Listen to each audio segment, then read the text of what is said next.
हर खबर आप तक सबसे पहले NS9 न्यूज पर। भारतीय किसान यूनियन अराजनीतिक के जिला अध्यक्ष नवाब सिंह अहलावत के नेतृत्व में एक प्रतिनिधिमंडल 13 सितंबर को के शर्मा क्षेत्रीय अधिकारी से मेरठ में लिया था, जिसमें शर्मा जी ने मेरठ से फलाउदा के लिए सिटी बस चलाने का आश्वासन दिया था, जो आज लावड़ समस्तपुर महल का होते हुए बस संचालन शुरू कर दिया गया है, जिसमें नवाब सिंह अहलावत जिला अध्यक्ष भारतीय किसान यूनियन अराजनीतिक ने झंडी दिखाकर संचालन शुरू किया।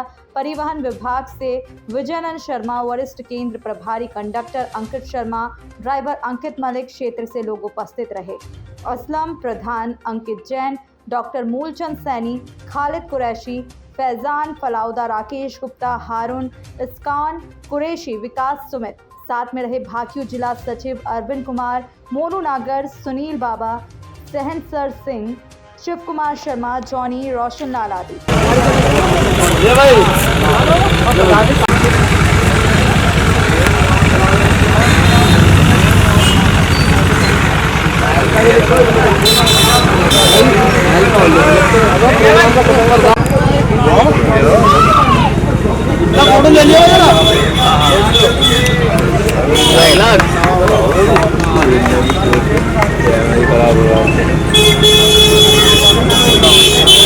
अध्यक्ष के तो गेट छोटे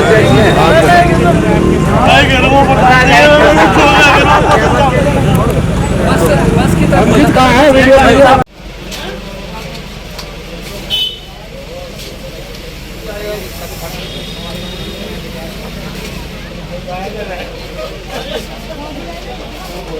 सितंबर 2022 आज महत्वपूर्ण दिन है यहाँ फलाउदा वासियों के लिए, जो मेरठ से 37 किलोमीटर की दूरी पर। बात करें तो महल का एक ऐतिहासिक नगरी है, यहाँ पर काफ़ी तीर्थ से लोग भी आते हैं, लेकिन आने जाने वाले लोगों के लिए अक्सर समस्या बनी रहती है। सकौती यहाँ से पड़ता है 12 किलोमीटर और फलाउदा लगभग 8 किलोमीटर, और मेरठ के सेंटर से बात करें तो लगभग 25 किलोमीटर बीच में बसा हुआ है महल का गाँव। यहाँ पर काफ़ी दिनों से प्रयास किया जा रहा था, स्थानीय लोगों को आने जाने में काफ़ी परेशानियां होती थी। इसको देख करके भारतीय किसान यूनियन के कुछ कार्यकर्ताओं ने एक बस चलाने का प्रयास किया। पिछले दिनों भी बस सर्वे किया और रोडवेज कर्मचारियों ने भी यहाँ पे सर्वे किया। उसको लेकर के यहाँ पर आज ये स्थिति बनी हुई है। आप देख सकते हैं किस तरह से यहाँ पर सभी लोग एकत्रित हुए हैं और आज जो बस का पूर्ण रूप से संचालन किया जा रहा है। 37 किलोमीटर दूरी मेरठ से और फलाउदा के बीच जो यहाँ पर ये दूरी पड़ी है, इसको आप देख सकते हैं। भारतीय किसान यूनियन के लोग, स्थानीय व्यापारी और यहाँ पर नागरिक, किस तरह से इन लोगों में आज एक ऐतिहासिक दिन को लेकर के उत्साह है। और जो आप देख सकते हैं इस तरह ये फिलहाल आपका महल का यहाँ पर इसको हरी झंडी दिखा करके रवाना किया जाएगा और यहाँ से फलाउदा, महल का, लावड़, सोफीपुर, मीठेपुर होते हुए ये वापस मेरठ और राधा गोविंद पहुँचेगी। और किराया, जैसे कंडक्टर साहब ने अभी बताया, बहुत ही सस्ता, ऑटो से भी सस्ता आना जाना पड़ेगा। और सबसे बड़ी बात एक ये है, जिस तरह से देर बेदेर हो जाती थी, उसको लेकर के अब नागरिकों की जो यहाँ की समस्या वो काफ़ी हद तक ख़त्म हो जाएगी। यहाँ पर आए स्थानीय व्यापारी किसान यूनियन के नेता और लोगों से बात करते हैं किस तरह इनका ये पराक्रम काम आया है और किस तरह से इनकी ये मांगे थी। कब से आप ये प्रयासरत थे और कैसे ये रोडवेज का संचालन हुआ? हम जो यहाँ के क्षेत्रीय अधिकारी है के शर्मा जी, उनसे भी 13 तारीख को मिले थे कि क्षेत्र में फलाउदा क्षेत्र, लावड़, मामा, इसमें फलाउदा की ये समस्या है, बस को लेकर सवारी को बड़ी दिक्कत होती है। तो उन्होंने हमारी मजबूरी को समझते हुए, सूचना है क्षेत्र की जनता की मजबूरी को समझते हुए जनहित में काम किया और आज बस चलाने का काम करा उन्होंने। इसके लिए हम उनका बहुत बहुत, क्षेत्र की तरफ से बहुत बहुत उनका धन्यवाद करते हैं। और उनके विभाग से आए हैं और कंडक्टर साहब भी साथ में हैं, तो आज से बस संचालन शुरू हो रहा है। चुनाव आते हैं, बड़े बड़े वादे होते हैं, पक्ष और विपक्ष बड़े बड़े वादे करते हैं, लेकिन स्थानीय लोग काफ़ी समय से ये समस्या झेल रहे हैं। काफ़ी वर्षों से ट्रैफिक का आवागमन नहीं था, लेकिन किस तरह से किसान यूनियन ने यहाँ लोगों की मदद की और किस तरह से इसका आने वाले समय में लाभ मिलेगा? भाई, हमने जनहित में काम करा, लेकिन जो चुनावी लोग आते हैं वो तो चुनाव के टाइम पर तो बड़े बड़े वादे करते हैं, लेकिन उन वादों पर खरे नहीं उतरता। लेकिन भारतीय किसान यूनियन अराजनीतिक ये जनहित में काम करती है और आगे भी करती रहेगी। और यहाँ की क्षेत्र की समस्या को समझा और हमने इसमें कदम उठाया। वो कहते हैं ना, कोशिश करने वालों की कभी हार नहीं होती और निकम्मों की कभी जय जयकार नहीं होती। तो इसलिए हमारा जो उन्होंने आदेश स्वीकार किया और ये बस सेवा शुरू कर दी। भारतीय किसान यूनियन, भारतीय किसान यूनियन। लोकल ग्रामीण क्षेत्रों में अक्सर ये शिकायतें देखने को मिलती है, कुछ समय बाद बस जैसे चलती है मारपीट की घटनाएं होती है, किराया ना देने की समस्या भी आती है। उसको लेकर के किस तरह की सुरक्षा ग्रामीणों से मिलेगी और किस तरह से जो रोडवेज संचालक इनको सुरक्षा दी जाएगी? उसके लिए हम कोई एक दो होता है लड़का किसी के शिकायत में या कैसा का कुछ गड़बड़ कर देता है, हम उससे क्षेत्र में गुजारिश करेंगे भाई तुम्हारे यहाँ सभी सुविधा मिल रही है, इसमें ऐसा ना करो कि ये समस्या बन जाए फिर आगे से ऐसी हो जाए बिना बस की। तो उसके भी हम ध्यान रखेंगे और गुजारिश कर से उनसे कहेंगे भाई किराया सही दो, अपना चलवाओ इन बसों को, क्योंकि बार बार सुविधा नहीं मिलती है। हमारे प्रयास से काम हो गया तो इसके लिए हम क्षेत्र में दूसरा प्रयास भी करेंगे, लड़ाई झगड़े ना हो। रोडवेज के कुछ अधिकारी भी हमारे साथ है, क्या नाम है आपका सर? विजयानंद शर्मा। विजयानंद शर्मा जी, आज ये आपका पहला संचालन है, यहाँ पर रेगुलर के लिए मांग रखी गई है, क्या ये रेगुलर चलेगी या कुछ समय तक ट्रायल के लिए चलाएगी? नहीं, पहले ट्रायल के लिए चलाई जाएगी, इनकम आएगी, आप सहयोग करेंगे हमारे स्टाफ को रुकने की, और फ़ोन करते ही हमें थोड़ी सी मदद मिलेगी तो उसके बाद रेगुलर चलेगी। शुरू में कितनी बसों का संचालन किया गया? 2 बसों का संचालन किया जाएगा, क्योंकि इसमें कोई मदद की दुकानें नहीं है, मदद की कोई जगह नहीं है, तो इसलिए हम एक गाड़ी के लिए मदद भेजेंगे तो मुश्किल पड़ेगी। अब 2 गाड़ी चलाएंगे, एक गाड़ी दूसरी गाड़ी को मदद करती सर, रहेगी। बीच में जंगलात का रास्ता है, बीचों बीच कहीं पर रास्ता नहीं है, ग्रामीण गांव भी काफ़ी दूर दूर पड़ते हैं, उसको लेकर के किस तरह का एक रहेगा? वो तो आप लोगों का सहयोग होगा, ग्रामीणों का सहयोग रहेगा, तो उसमें हम ये सहयोग करेंगे, जैसे हमारी कार्यशाला से मदद मिलेगी तुरंत भिजवाएंगे, हमारी ज़रूरत पड़ेगी तो हम भी तुरंत आएंगे।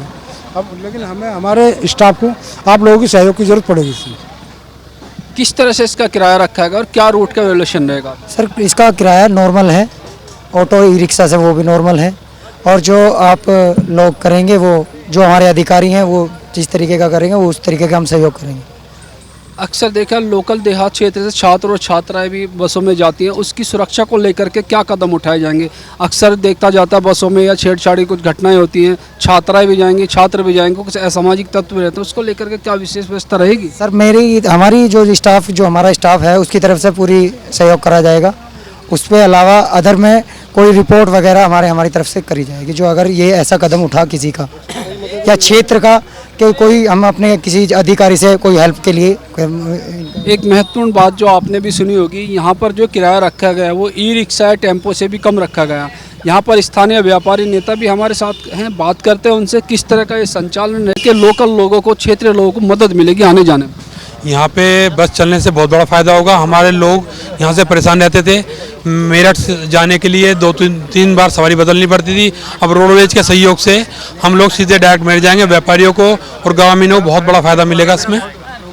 व्यापारी हित को देख करके क्या आगे आने वाले समय में इसका क्या लाभ मिलेगा? व्यापारी तो को देख के इससे काफ़ी लाभ मिलेगा। जो हमारे व्यापारी मेरठ जाने के लिए, माल लाने के लिए परेशान रहते थे, उनको बहुत सहयोग मिलेगा, उनको काफ़ी लाभ मिलेगा, जनता को भी लाभ मिलेगा इसका। और हम रोडवेज से चाहेंगे कि इसकी 2 बसों से बढ़ाकर 4 या 5 संख्या करी जाए, हमारा पूरा सहयोग रहेगा। ग्राम प्रधान मौजूद है हमारे साथ, देखते हैं इनका प्रयास और लगातार इनकी कोशिश के बावजूद जो वादे थे कहीं ना कहीं सभी लोगों के सहयोग से उन पे आज पूर्णतः खरे उतरे हैं। किस तरह से इसका संचालन और क्या संदेश क्षेत्रवासियों को जाएगा? ये था जी, ये जब हम चुनाव लड़े थे हमने वादा करा था और हमने कोशिश भी करी। हमारे गांव में अध्यक्ष जी आए थे, अपना प्रोग्राम कराया था, इनसे हमने अपनी सोच रखी, सिफारिश लगाई। अध्यक्ष जी ने हमसे वादा करा और गांव वालों का हमसे वादा पूरा हुआ। हमारे यहाँ गाड़ी चल गई और सुविधा हमारे यहाँ हो गई और कराएंगे अध्यक्ष जी जो भी कहेंगे। बहुत अच्छा बात। अक्सर देखा गया हमारी बहन बेटियां जो देर सवेर से आती जाती हैं, कुछ सकौती बैठे रहते हैं या लावड़ बैठे रहते हैं, उसको लेकर के क्या अब थोड़ी बहुत समस्या कुछ हल होगी? कुछ महत्वपूर्ण समस्या है जो खत्म हो जाएंगी? हाँ, थोड़ी बहुत नहीं, बहुत काफ़ी समस्या कम हो जाएगी। जो रात को लूटपाट हो गई थी उससे बचेंगे लोग, पैदल आवे तो उससे बचेंगे लोग, और बहुत काम चलेगा। जब आदमी को सहूलियत मिलेगी, सब गुंडागर्दी भी कम होगी। कौन करेगा? जिस आदमी को सहूलियत मिलेगी वो गुंडागर्दी क्यों करेगा? एक महत्वपूर्ण बात, जैसे अभी ये संचालन हो रहा है, 1-2 दिन में चलेगा, 10 दिन में चलेगा, धीरे धीरे चलती है। कुछ किराए को लेकर मारपीट होती है, कुछ बसों में अक्सर घटनाएं भी होती है, कुछ ड्राइवर के साथ किराया न देने पर अवरोध होते हैं। उसको लेकर के ग्राम प्रधान क्या अपनी तरफ से जिम्मेदारी उठाएंगे? नहीं, जिम्मेदारी क्या है, लोगों को समझाएंगे ऐसा नहीं होगा। हमारे यहाँ कोई ना मारधाड़ होगी ना कोई गुंडागर्दी करेगा। लोगों को पहले कह दिया, अब कह रहे हैं जब सुविधा मिलेगी तो गुंडागर्दी क्यों कराएगा? ना किराए पर होगा ना किसी और होगी, तो हम जिम्मेदारी ले रहे हैं, ऐसा उन्हें समझाएंगे, कोई नहीं करेगा। महल का स्थित है, यहाँ पर देख सकते हैं किस तरह से यहाँ सवारियों का आगमन हो चुका है और यहाँ से कुछ ही देर में हरी झंडी दिखाकर यहाँ रवाना किया जाएगा। बात करते हैं भारतीय किसान यूनियन के ही कार्यकर्ता से किस तरह बस का संचालन, और क्या लग रहा है आज इसको देख करके क्षेत्रवासियों को कितनी मदद मिलेगी?